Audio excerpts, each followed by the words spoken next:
Hello! Okay, today is July 14 and surgery day ko na. I'll be having my very first major surgery.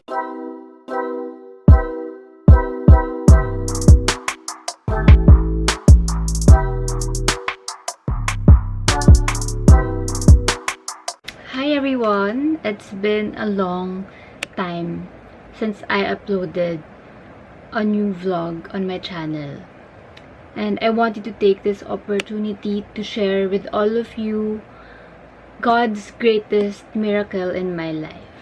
So, ano ba yung nangyari? So anyway, if you watched my vlog like 2 years ago, for sure hindi, pero sasabihin ko na din. Sabi ko doon sa vlog na yun, magda-diet na ako. Dahil nga sobrang taba ko na, sobrang bigat na ng pakiramdam ko sa sarili ko. So that was August 2021. So nag-start na ako mag-calorie deficit, start ako mag-exercise everyday. Hanggang sa dumating yung isang araw na food poison ako. Tapos nung na-jebs ko lahat, pumayat din ako. So, parang ako, oh my gosh, kailangan ko lang palang ma-jebs na ganun karami para pumayat. Kasi significant yung pagkapayat ko. As in, nagulat talaga ako. At the back of my mind, sabi ko, shucks, thank you Lord, siguro ito na yung journey ko ng pagpapapayat. Kasi pumayat talaga ako, as in nawala yung bilbil ko. Pumayat ako lahat. So, thankful ako na food poison ako na. So, that was 2021. So, syempre pumayat na ako. Sabi ko sa sarili ko, I have to maintain this body. So, nag-start din akong kumain ng tamang food. Of course, hindi ko inalis yung pag-exercise sa routine ko. Hanggang sa dami nang nagsasabi, like even si Daddy, na masyado daw akong payat, magpataba daw ako ulit. So, sabi ko, okay, sige. So, buong 2021, slowly, bumabalik ako sa dati kong bad habits na junk food, donuts, ice cream. Kasi nga sabi nilang payat ko. So sabi ko, okay, sige, pataba ako. Ang dali naman magpataba, 'di ba? So ayan na. Pero napansin ko, pag tumataba ako, palaging yung tiyan lang. Pero payat pa rin ako. All over payat yung arms ko, payat yung mukha ko. Sabi ko, okay, baka naman talagang tiyan palagi yung unang tumataba sa katawan ng isang tao. And yun din yung huling nawawala, 'di ba? Pag nagpapapayat. So sabi ko, hindi, normal lang 'to. Ganun talaga. Ganun talaga. So para ako naging doktor sa sarili ko. Ako na nagsabi, normal lang 'yan, okay lang 'yan. May mga tao talagang tabain sa tiyan, may taong tabain sa arms. Alam mo 'yon. So hanggang sa this 2023, no second quarter, April, nakita ng brother ko, yung tiyan ko. Sabi niya, Ate, ang taba mo na ulit. Laka na ng tiyan mo. Sabi ko, oo nga eh. Kasi nga, sabi ko, nag-give in na ako ulit sa mga favorite food ko. Kasi masyado nga akong payat. So, patabain. Sige. Sabi, pero, hindi pa rin ako na bahala. Kahit na sinabi niya, tumataba pa rin ako. Hanggang sa, nung May, sabi ko parang iba na. Iba na yung tiyan ko eh. May matigas na akong na-feel. At yung sobrang alarming doon ay yung fact na pag nag-exercise ako, pag nag-yoga ako, diba may mga poses na kailangan kong dumapa sa yoga mat. At sa tuwing dumadapa ako, meron akong nararamdaman na matigas. At hindi siya matigas all over. Matigas lang siya sa right side. So, doon ako na-alarm. Doon na talaga ako natakot na kailangan ko na magpa-check. Kasi, totoo yan. Trust your instincts. It will save your life. It was first week of June. Pero syempre, takot nga ako sa doktor eh. I was trying to prolong my visit to the doctor. Nag-try akong uminom ng pampajebs. Nalimutan ko yung pangalan. Kasi baka akala ko nga sobrang bloated ko lang. Nag-try ako ng mga Trizy. yung mga psyllium fiber. Totoo naman, true enough, nadejebs ako. But then, nandun pa din yung matigas. June 28, 2023, nagpasama ako kay Garrett, sa boyfriend ko, sa hospital. Actually, that time, nagpaset ako ng appointment sa isang gastroenterologist. Kasi nga, akala ko bloated ako. Actually, hinahanda ko na yung sarili ko sa endoscopy or colonoscopy. Tapos, on my way to the hospital, biglang nag-back out yung doctor. Diba may mga ganun? Wala nang clinic si doc. Sorry. So, sabi ko, okay, next time na lang, hanap ulit ako ng new schedule. Pero sabi ni Garrett, hindi ituloy na natin, sayang naman. Hanap na tayo ng kahit na sinong doctor na pwede. So, sige, punta kami sa family doctor. So, in-explain ko sa kanya lahat ng naramdaman ko, yung feeling bloated ako, ang laki ng tiyan ko. Tapos, yung doctor na yun, medyo naniniwala kasi siya sa Chinese medicine, naniniwala siya sa acupuncture. So, sabi niya, try natin acupuncture kita. Kasi may mga nagagawa na daw talaga siyang ganun na nagiging successful, na after their session is lumalambot na ulit yung siya, nagiging okay, na parang sasabi niya, it's trauma inside my body na I have to release. So, syempre ako, I wanna do everything. So, right then and there, nagpa-acupuncture ako. 2,000 pesos. Sabi ko, hindi, tatake ko tong chance na to, baka naman mag-work for me. Pero wala pa rin. Tapos, finil na ni Doc yung tiyan ko. Sabi niya, hindi ka ba buntis? Sabi ko, Doc, obviously hindi.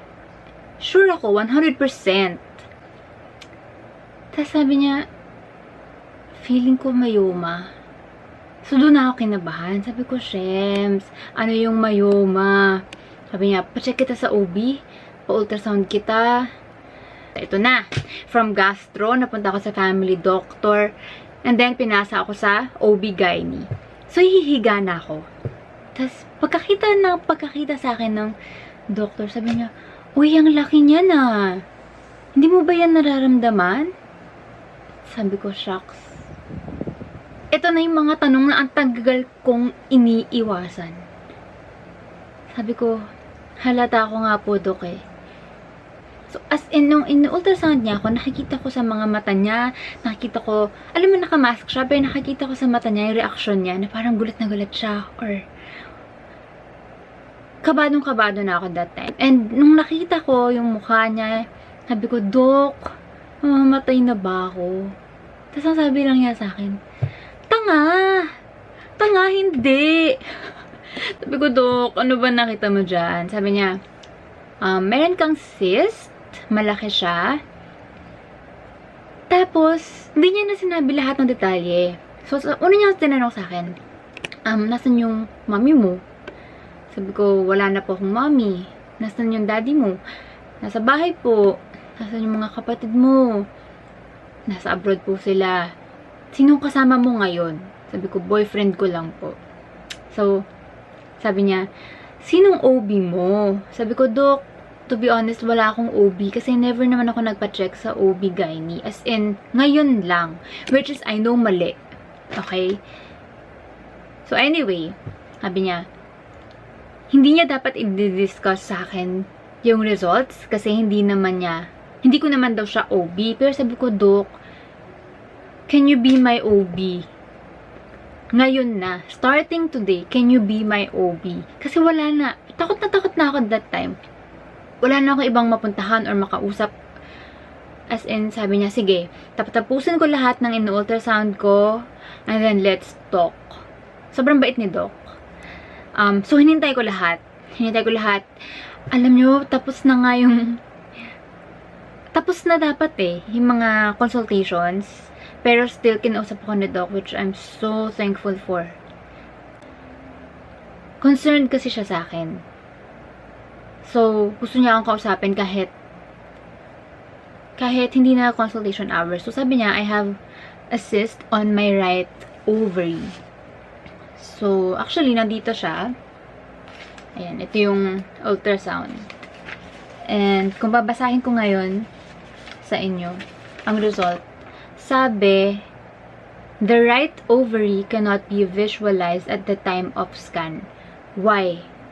Kasi, hindi na makita yung ovary sa laki ng cyst.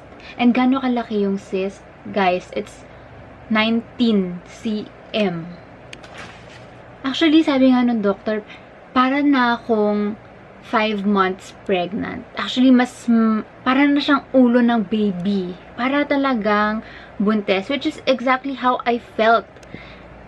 Siguro dinedeny ko lang, pero totoo. I mean, ang bigat na ng tiyan ko, ang sakit ng likod ko. Hindi biro yung 19 cm. Kung iro-ruler niya yan, siguro magugulat din kayo sa laki. Kaya syempre, kailangan operahan. And sabi ko, of course, pumayag ako sa operation. And ayoko na rin na patagalin pa dahil sabi ni Doc, kung patatagalin ko pa, possible mag-rupture. Pag nag-rupture, mas magiging in danger yung buhay ko. So sabi ko, okay Doc, simulan na natin yan. So syempre, bago ko naman mag-start yung surgery, may mga kailangan pang gawin na test sa akin. So, pinatest niya ako. CA 19-9, CA125. Basically, pinatest niya kung may cancer ako. Grabe, that day, hindi ko malilimutan. Umiiyak na ako sa hospital kasi iniisip ko pa lang, bakit to nangyayari? Ang okay ko. I feel so healthy. Nakapag-travel pa ako 3 times prior to this. Sabi ko, and all of a sudden, papacheck mo ako if I have cancer. So, anyway, it is what it is, diba? So, syempre, blood test, ganyan. Blood test and ultrasound to see if okay pa yung iba kong organs kahit na meron akong 19 cm na cyst. Thankfully, miraculously, okay lahat ng organs ko. Tatlo yung test for cancer. Yung dalawa, pasado ako. And then yung isa, nakita ko kagad sa result. It's color red. Pag color red, ibig sabihin, nag-exceed yung number ko.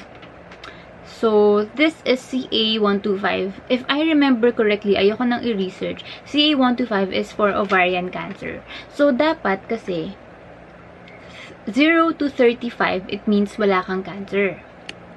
But then, yung number na lumabas sa akin is 57.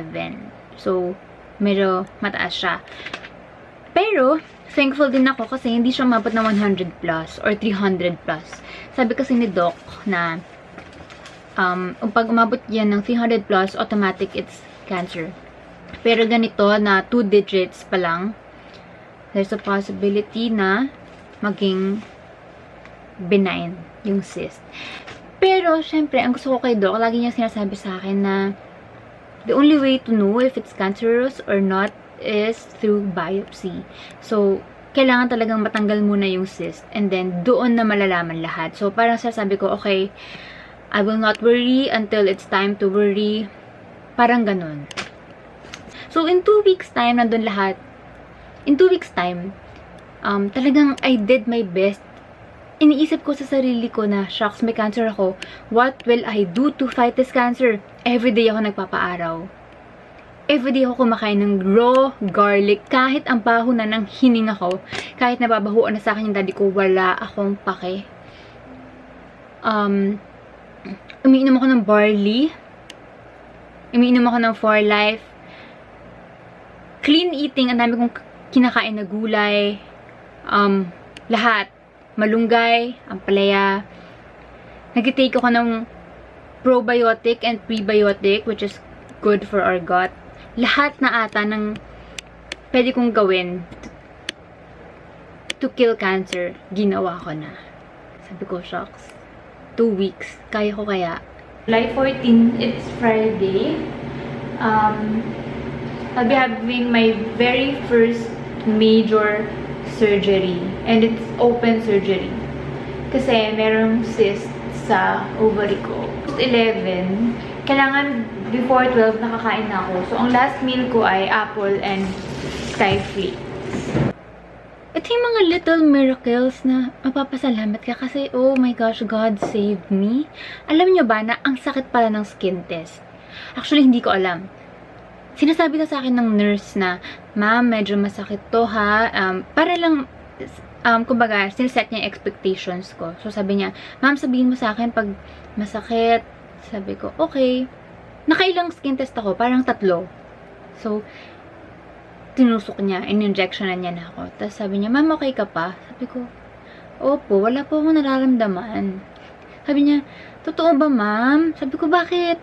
Ma'am, masakit kasi talaga dapat ang skin test. Sabi ko, ate, wala na ito akong nararamdaman. Manhid na ata ako. So, sobrang takot ko. Ewan ko, wala talaga akong nararamdaman. Sabi ko, thank you, Lord, for saving me. Alam nyo, during that time, hindi ko na nga iniisip kung may cancer ako o wala. Ang iniisip ko that time is mabubuhay kaya ako sa surgery na to. Sobrang ganun ako ka-pessimist. Ito na nga, sabi ni Doc, kung maging okay ang lahat, dapat 2 hours okay na. Kasi parang tatanggalin mo lang yung cyst. And yung cyst, nasa ovary siya. Wala siya sa loob ng bahay bata. So, kumbaga, mas madali siyang tanggalin, basically, compared sa panganganak ng cesarean. Kasi wala naman talagang bata. Pero inabot kami ng 4 hours. Ganun siya katagal. Tapos sabi ni Doc, may standby na oncologist. So, oncologist yun yung doctor sa cancer.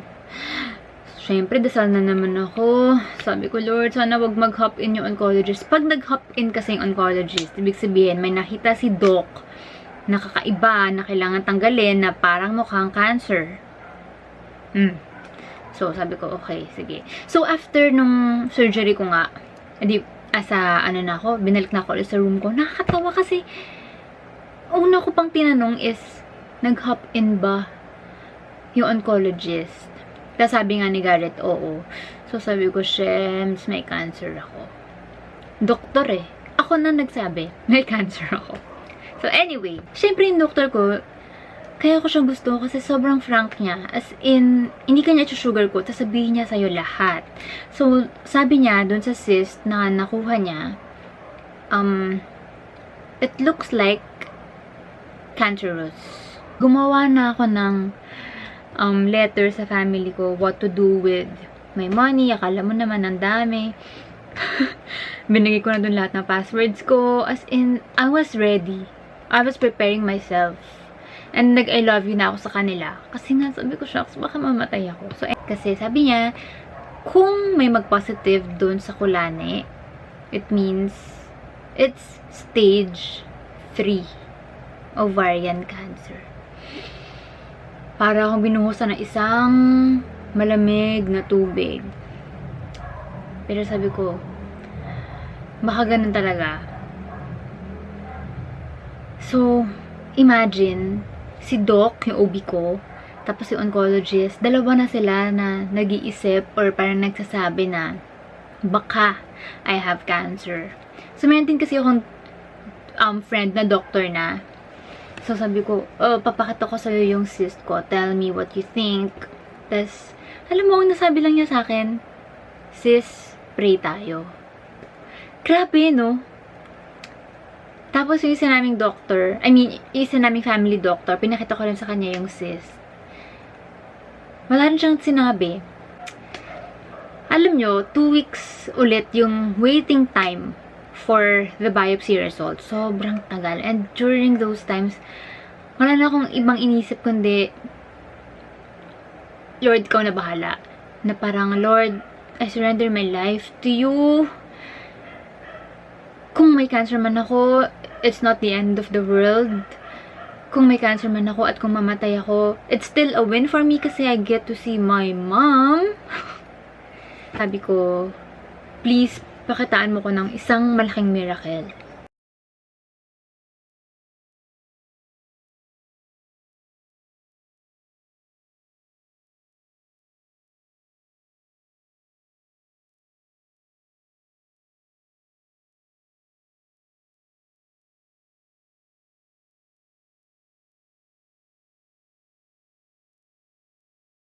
Kaya sobrang thank you, Lord, for saving me talaga. Alam nyo, di ba in life, pag nakakaranas tayo ng struggles, kadalasan tinatanong natin, why is this happening to me? Pero nabasa ko, dapat tanungin natin, what is this teaching me? And nagre-reflect lang ako sa life ko, and I actually know now. First, sure ako na kung nandito pa yung ate ko, tsaka si Pogs, tsaka si Ma, kung nandito pa silang lahat at nangyari to sa akin, sure ako alagaan nila ako. Pero, pinakita sa akin ni God na nandyan si Garrett to, nandyan siya, binigay ko siya para sa'yo, alagaan ka niya. Doon ko talaga nakita na, ay, si Garrett na talaga, sure na talaga ako, kasi shocks, hindi niya talaga ako iniwan, as in, simula hanggang dulo. Sabi ko nga paano kung may cancer ako, hihiwalayan mo ba ako, ganyan. Sabi niya, hindi. Siyempre, sasamahan niya akong magpagamot, ganyan. As in, biruin niyo. Paminsan in life, may mga questions tayo na, God, is He the one for me? How will I know? I want to know. Please tell me. And ito yun. Through this life experience, dito ko napatunayan at dito ko nalaman na Garrett is the one for me.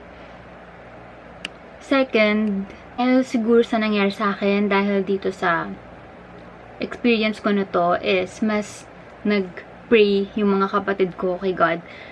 Which is, yun yung lagi kong dinadasal na sabi ko, Lord, sana mas maging malapit sila sa'yo.